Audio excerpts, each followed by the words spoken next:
Now, in what we can all agree is really good news for the St. Kilda Footy Club with Nasiah Wanganeen-Milera signing on for 2 more years, which I'm going to talk about as a win-win-win for a lot of clubs here. But I feel like a lot of the St. Kilda talk is going to die down, and I just want to make sure that doesn't happen here, because I want to go through some of the things that are still facing the Saints and the renewed sense of optimism that should be around that footy club now for the next 2 seasons. So let's quickly dissect, I suppose, into the Nasiah Wanganeen-Milera stuff really quickly. Now, of course, the win for the Saints is perfectly obvious. He sticks around for 2 years. We love that in every which way. Now, of course, we love it for the Saints. They get to keep their best player, their superstar around.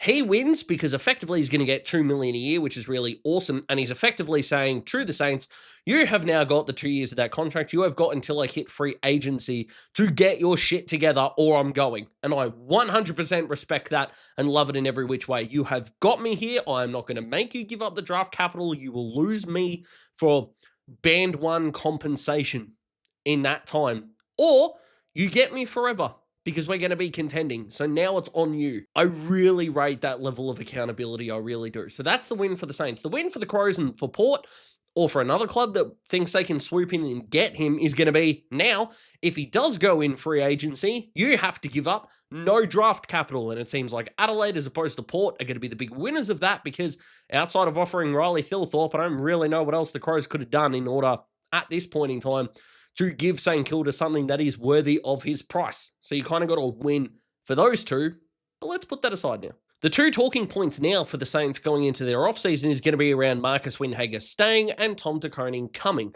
Now, just again, very quickly, the Marcus Windhager thing is, this is a guy that is just booked in to play 200 games of AFL footy. He is your defensive-minded midfielder, and at the Saints, that's going to be really important. If he does go to the Giants, he is just going to be the perfect complementary piece to an offensively-minded Finn Callaghan and a contested-minded Tom Green. Windhager is going to, be hurtful with ball in hand if they keep Toby Bedford as the tagger, or they try to unlock Bedford as a more outside player and have Windhager be your tagger, which he has done successfully in the past, or you look at it and go, the orange tsunami can happen, and I've got this. Think of Callaghan for Dustin Martin, if you will, just for a second. I'm not saying they're the same player, but Callaghan and, of course, Dusty back in the days of the Tigers dynasty are going to be able to be 100% offensively gifted, because you are going to have your more defensively minded midfielders. Hello, Kane Lambert, if you're listening, for example. That's what Windhager is going to be able to do. So I can obviously see why GWS and, of course, North Melbourne, who have also put their sort of hat in the ring, if you will. I don't even know if that's the expression. Name in the hat. Let's go with that. In terms of getting Windhager. So that makes sense. St. Kilda would be desperate to keep him.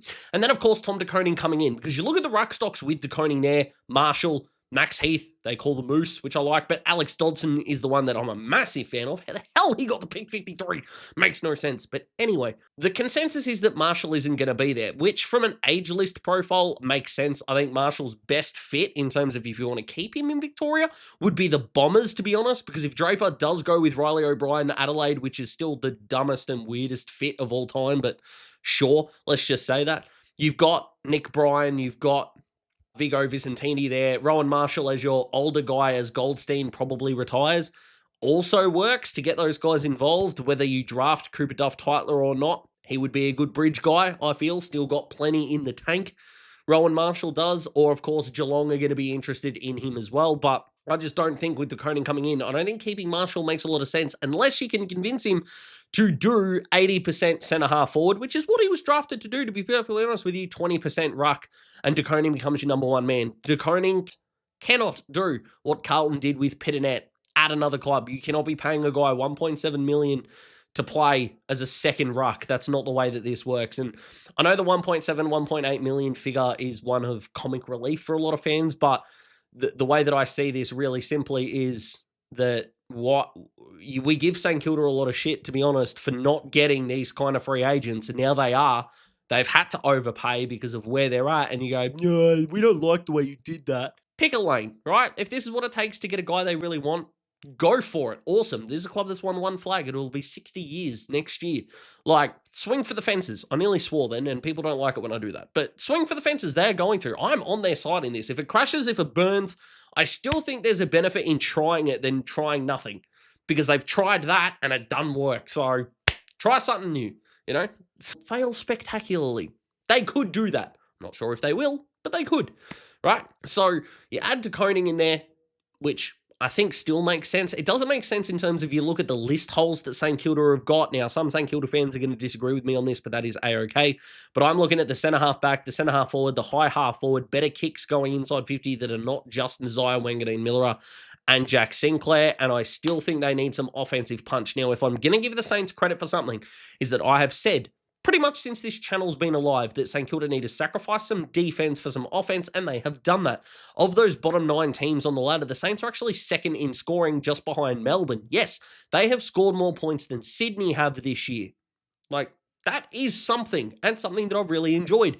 They've won their last 4 games, but they're against shit opposition. Would you rather them go 2-2 or 1-3? 4-zip is 4-zip. Would it be nice if it was bigger wins? Yeah. Is it nice that they're winning? Yes. You can choose to be, kicking the can, kicking them, or you can go, hell yeah.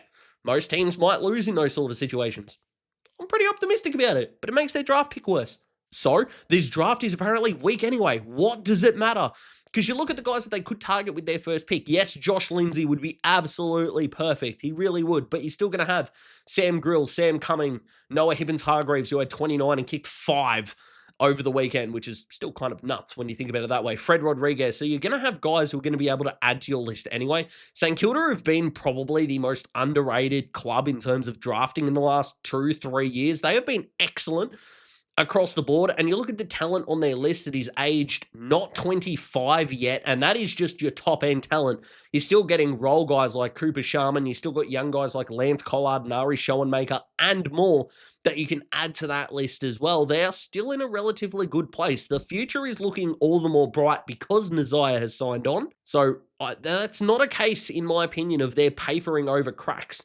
They're really not. You look at the centre bounce next year, and this is not even including Nasiah, by the way. And if he starts in the middle, great. If he doesn't, that's fine. But you might be looking at a Tom De Koning, Mateus Filippo, Jack McRae, and Marcus Windhager centre bounce. Now, if Windhager goes, Nasiah is obviously going to be the one in there. But I'm just saying, if you take him out of the equation just for a second, you got Darcy Wilson and maybe a Hunter Clark who can roam the wings, because I think Brad Hill right now needs to be a high half forward. You look at what other clubs are doing with their high half forwards. I know he's not as good a kick as these kind of guys, but I just think the pace that he's got, the elusiveness that he's got, I just think being a 40 to 80 meter player from your own goal is going to be more beneficial than sticking him on a wing or a halfback flank and go, good luck, which is kind of what they've been doing a little bit this year, but I would want to see him as a more high half forward. The same thing that I would want to see Max Hall doing, which he has been doing, which is awesome because the Saints have got some depth there, but Max Hall is definitely showing some A-grade qualities and has this year. I also think, and St. Kilda fans have got every right to turn around and call me a snob. They really do. But I do believe that the difference between someone barracking for a club who has experienced success and someone that hasn't is a guy like Cooper Sharman, by the way, who I just don't see as a guy who is going to be the second tall in a premiership team. I understand St. Kilda fans that go, yeah, but he does this and this well, so I think he's a really good player. I'm not saying that you're wrong, but I still stand by the fact that I have seen both my clubs and other clubs win flags before, and I just don't think he fits that bill. I still think they need a partner for Max King. I still think Machito Owens should try to be your third tall, not your second tall, as much as I love him. I still think that Dan Butler is not necessarily the answer, and I hope Lance Collard can become that guy, but I still think that targeting another small forward either in this draft, if you're able to do it with like your second round pick, or if you're able to try and scour other clubs, go for it, would be really good of them to do. I also think another underrated thing that the Saints could try and do would be try to lure Zach Butters.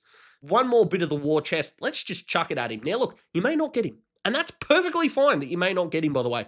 But I would love a news report on they've approached him. That's it. That's all that I would want to see. Just to go, hey, you try to poach our bloke, we're going to try and poach yours. I would love that in a big way. They are going to get Kai Fincher as an NGA Academy prospect, which kind of tells me that, because he is a midfielder, by the way, if you didn't know, which does tell me that it would be relatively pointless for them to go midfielder in the draft. Even if they lose Windhager, I kind of just feel like they would just need someone not at a centre bounce in the draft. Like, that's why I'm tempted to go a Cumming or a Hibbins Hargreaves or these kind of guys. But Ollie Greaves, who is going to be like the better midfield pick, I think, for the Saints in terms of all of them, not a Riley Onley or anyone like that at the top of the draft. But unless it's Ollie Greaves, I really highly doubt, like it would be $1.12 in a betting market that I would be mocking a midfielder to the Saints in the first round. I really would. I don't see the point in it happening at all.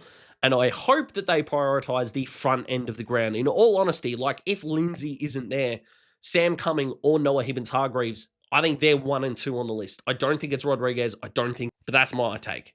Just my take. And that is A-OK. But overall, Nasiah Wanganeen-Milera being a Saint next year and for the next 2 years is a huge positive moving forward. Am I going to go out on a limb and say the Saints are going to finish top 4 or win the flag next year? No. But he is a significant piece now of a side that can propel itself forward and have got means of getting better, which is awesome. I am not suggesting they are going to go above and beyond as quickly as possible, but they are going to be able now to put further good decisions together in order to do what they've done in previous years with their drafting and continually improve. I still think that these 4 wins at the back end, and it could be 5 depending on if they could upset the Giants, which I doubt, but still, you never know. Stuff with someone's season at the end of the year, like, go for it. That would be sick. I'm not saying that as a Hawthorn fan, although I maybe kind of am, but still, like, that would be a really good way to finish the year, and there would be renewed optimism around the Saints. And let's be honest, you're not guaranteed a superstar with a top pick in the draft. You're just not. So, yes, I do agree with them that the father-son and the academies are set up to be bullshit. They really are. But I don't think it's the be-all and end-all that they should have lost these games at the end of the year. Naz re-signing, winning games at the end of the year, if they can polish a good performance together against the Giants, then you've got the right. If I was putting together a How Are the Vibes videos pre-draft period, the Saints honestly would be upwards near the top, which is extraordinary. And it's what the fans deserve, because as much as they are the easy team to kind of kick down the road, I suppose, them being good is still good to see. I'm not barracking for the failure of anyone. I want to barrack for good people. And if I'm being completely honest, I've not, in my nearly 28 years of being alive, encountered a feral St. Kilda supporter. And I've met many of them that I love. So I hope they can find success. And it has been a very successful month. And I hope it continues. That's it. Let me know what you think, guys. Comment below. Let me know. Like the video if you like the video. Subscribe to join the Daz Talks Footy family. There is plenty more coming. There is a draft video tomorrow about a particular draftee. You guys really liked what I did on the Cooper Duff Titler video. You guys liked what I did on the William Dersma video. So, might become a weekly thing. Who knows? Depending on Dazzling's schedule, which is, boy, out there. Anyway, I'm going to get out of here because I suck at ending videos. So I'm just going to say goodbye and see you later.